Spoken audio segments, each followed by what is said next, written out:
Аллея имени Джолона Мамытова в городе Ош реконструируется к 85-летнему юбилею поэта. Здесь будет установлен памятник литературному творцу, а также создана уличная библиотека для любителей чтения. Аллея станет крупнейшим местом отдыха для горожан.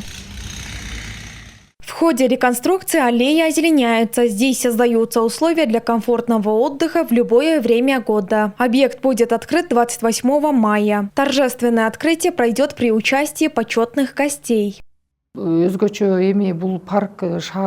реконструировали парк таким образом, чтобы он стал местом встречи молодых людей, которые стремятся к интеллектуальному развитию, а также поэтов. Здесь будут размещены не только произведения Джолона Мамытова, но и других классиков. Главным событием юбилейных мероприятий станет фестиваль поэтов тюркского мира «Джашила Алам», организованный международной организацией «Тюрксой». В нем примут участие молодые поэты из Азербайджана, Венгрии, Казахстана, Кыргызстана, Турции, Туркменистана и Узбекистана, всего из 7 стран. Бұл фестивальдің негізгі мақсаты ошол ақындардың бір-біріне болгон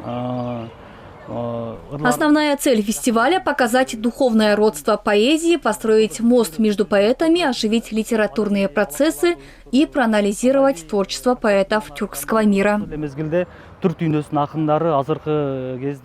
Празднование 85-летия Джолона Мамытова организовано совместно с международной организацией «Тюрксой», Министерством культуры, информации, спорта и молодежной политики, мэрией города Ош и Ошским государственным университетом. Юбилейные мероприятия состоятся 28, 29 и 30 мая в южной столице.